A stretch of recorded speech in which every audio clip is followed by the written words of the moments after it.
अस्सलाम वालेकुम farming mafias. उम्मीद है आप सब खैरियत से होंगे।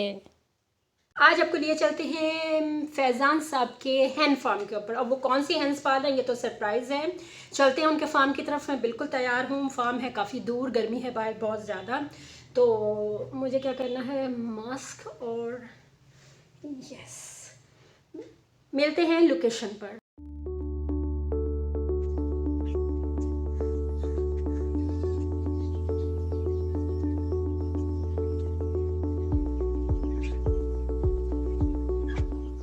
अस्सलाम वालेकुम फैज़ान साहब। जी वालेकुम अस्सलाम। काइंडली हमारे नाजरीन को थोड़ा सा अपने बारे में बताइए कि आप कब से इस बिज़नेस में हैं और कैसे आपके दिल में ये ख्याल आया। बेसिकली मैं अप्रॉक्सीमेटली अराउंड 5 ईयर से मैं ये इस बिज़नेस में हूँ।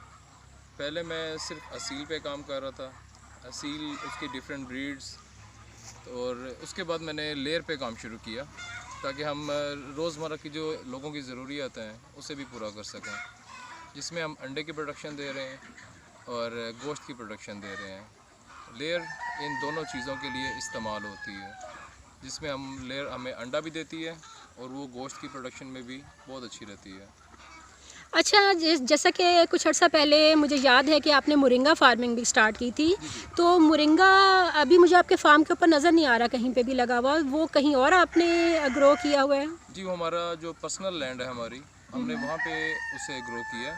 और पहले कमर्शियल लेवल पे कर रहे थे हम, लेकिन पाकिस्तान में कमर्शियल लेवल पे बहुत ज़्यादा डिमांड अभी नहीं बन रही, तो इसलिए हम उसे डोमेस्टिक लेवल पे ले आए हैं, जो कि हम खुद इस्तेमाल कर रहे हैं। और हमारे जो बहुत ही करीबी कस्टमर हैं हमारे, सिर्फ उन्हें हम प्रोडक्शन दे रहे हैं उनकी।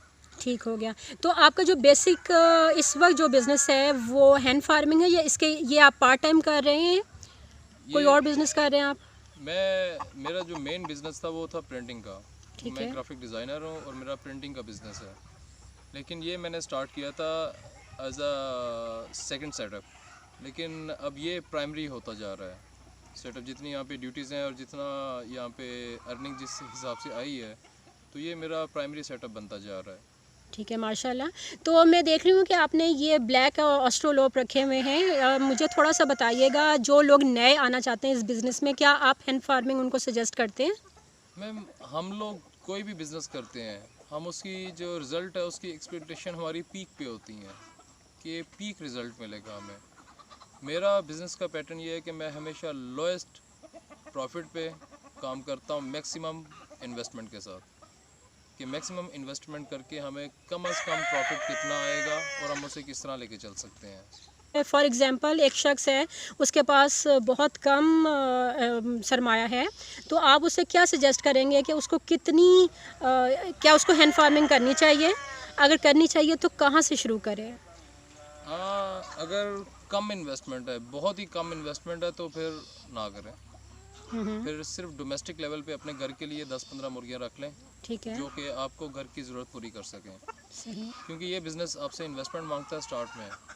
कितनी इन्वेस्टमेंट मांगता है? अगर आप 50 मुर्गी से शुरू करते हैं तो टोटल एक्सपेंडिचर जो उसका आएगा 4 महीने की ग्रोथ तक, वो अप्रॉक्सीमेटली बन जाएगा 40,000 के करीब। ठीक। इसी तरह इनकी रेशो बनती है, जितना बढ़ता जाएगा उसके एक्सपेंसेस कंट्रोल होते जाएंगे। ये जी, मैं देख रही हूँ हर तरफ ब्लैक ऑस्ट्रोलॉप, बहुत खूबसूरत मंजर है। बेशक गर्मी है, लेकिन फार्म के ऊपर जो है बड़ा अच्छा मौसम है। और ये मैं आपको लेके चलती हूँ। ये इनका बहुत बड़े पैमाने पर अभी करने का है, लेकिन जैसे कि हर अक्लमंद शख्स जो है वो शुरू थोड़े से करता है, तो इन्होंने भी ये शुरू जो है वो महदूद किया था, सीखा, एक्सपीरियंस किया, और जब इन्होंने देखा कि ये कर सकते हैं तो फिर इन्होंने प्रॉपर वे में स्टार्ट कर दिया ये बिज़नेस। जी हाफ़िज़ फैज़ान साहब, ये माशाल्लाह, ये बताइएगा कि मैंने तो सुना था कि ऑस्ट्रोलॉप सिर्फ एक कलर में होता है, तो हम जैसे बिगनर्स के लिए थोड़ा गाइड कर दें कि ऑस्ट्रोलॉप क्या है, कितने कलर्स में ये होता है? ऑस्ट्रोलॉप पाकिस्तान में जो इसके रजिस्टर्ड कलर हैं, जो पाकिस्तान में कलर अभी तक आए हैं, वो ब्लैक और ब्लू है। ब्लैक और ब्लू है। और इसके अलावा पाकिस्तान में कोई कलर नहीं है अभी अवेलेबल। तो जो वाइट है, वाइट लेयर, ये अगर अभी आप थोड़ी देर पहले कह रहे थे ये लेयर की किस्म है, तो लेयर तो वाइट हैन होती है। लेयर सिर्फ वाइट हैन को नहीं कहते, लेयर एक कैटेगरी है ओके। जिसमें मुख्तलिफ ब्रीड्स आ जाती हैं। Australorp, RIR, lohmann brown, black tail, white tail, Plymouth, lights और सेक्स, ये सब लेयर्स हैं। ओके।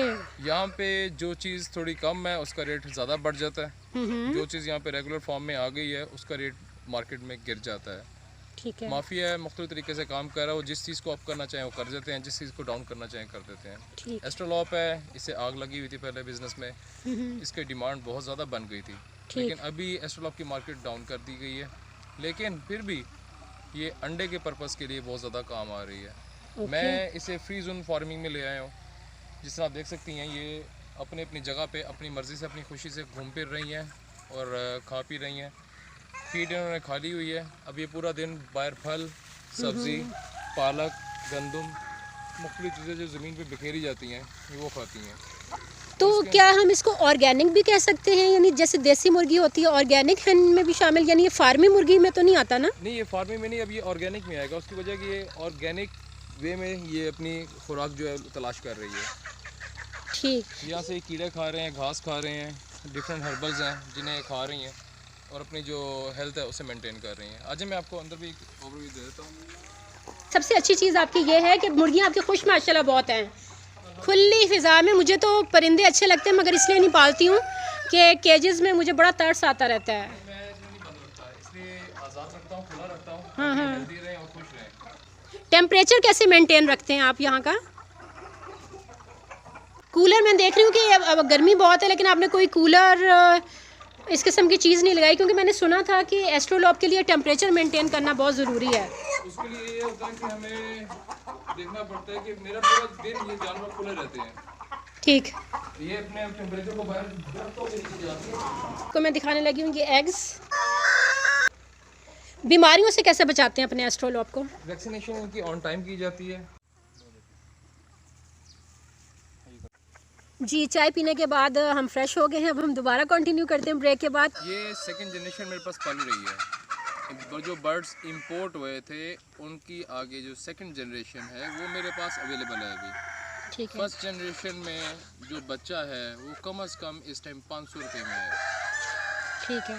लेकिन अभी एस्ट्रोलॉप को ये दिखाया जा रहा है कि ये ब्रीड बहुत ज़्यादा कॉमन हो गई है, ठीक और है। सिर्फ इसलिए इसको थोड़ा सा नीचे लो लेवल पे लेके आए हैं, रेट इसके नीचे आए हैं। अच्छा, फर्स्ट जनरेशन सेकंड जनरेशन के चिक्स खरीदने में कोई मसला तो नहीं होता? दोनों एक जैसे हैं? कमर्शियल फार्मिंग में हमारे पास थर्ड जनरेशन भी हो लेकिन प्योरिटी में हो तो चल जाती है। ये आपकी बातों से तो लग रहा है कि एस्ट्रोलॉप की प्रॉफिट्स लेने में हमें बड़ी मुश्किल होगी। तो ये जो लोग कहते हैं जी लाखों रुपया कमाएं, करोड़ों रुपया कमाएं, फिर इस कहानी में कहाँ तक हकीकत है? रियलिटी ये है कि हम ये नहीं बताते कि उस लाखों रुपए कमाने से पहले हमें एफर्ट क्या करनी पड़ेगी।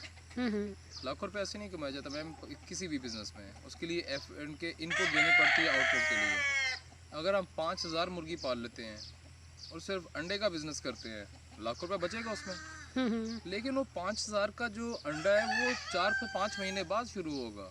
ओके। एक जनरल एक प्रोसीजर है जिस 4 से 5 महीने में मुर्गी रेडी होगी, जवान होगी, किलो सवा किलो तक जाएगी मुर्गी, देन वो अंडा स्टार्ट करेगी। हम इसके चिक्स भी बेच सकते हैं, मुर्गी भी बेच सकते हैं, इसका गोश्त भी बिकता है? इसका जो हम गोल्डन मिश्री खा रहे हैं देसी के नाम पे, इसका एस्ट्रोलॉप का गोश्त बहुत बेहतर है गोल्डन मिश्री से। ओके। गोल्डन मिश्री में येलो मीट है और एस्ट्रोलॉप दे रहा है रेड मीट। ओके। अगर ये प्रॉपर हम जवान करके देते हैं तो ये रेड मीट में आ रहा है, जो कि एक मटन का आंसर देता है। जैसे मटन होता है इस तरह का रेड मीट है इसका एस्ट्रोलॉप। तो एस्ट्रोलॉप बड़ा जो पूरी हैन जब तैयार हो जाती है, इसकी कीमत क्या होती है? डिफरेंट रेट्स हैं। जो मैं इस टाइम दे रहा हूँ प्योर ब्रीड में, प्योर जो ब्रीड में दे रहा हूँ वो दे रहा हूँ मैं एडल्ट हैन 10 मंथ की, तो मैं दे रहा हूँ अराउंड 1500 दे रही है। ठीक है। अगर किसी को घर के लिए चाहिए, अंडे चाहिए, देसी चाहिए, वो आपसे हैन खरीद सकता है लाहौर में? ठीक है। एग्जैक्टली वो हैन भी खरीद सकता है। अगर वो कहता है हम हैन नहीं पाल सकते तो मैं उसे देसी अंडे भी सप्लाई कर दूंगा। देसी अंडा जब आप सप्लाई करेंगे तो उसका क्या प्रोसीजर होगा? उनको खुद ले जाना पड़ेगा या आप घर पे उनके सप्लाई करवा देंगे? अगर हम नॉर्मली जो डिस्टेंस पे लोग रह रहे हैं जिनकी क्वांटिटी ज़्यादा डिमांड करते हैं तो मैं उन्हें होम डिलीवरी भी दे देता हूँ।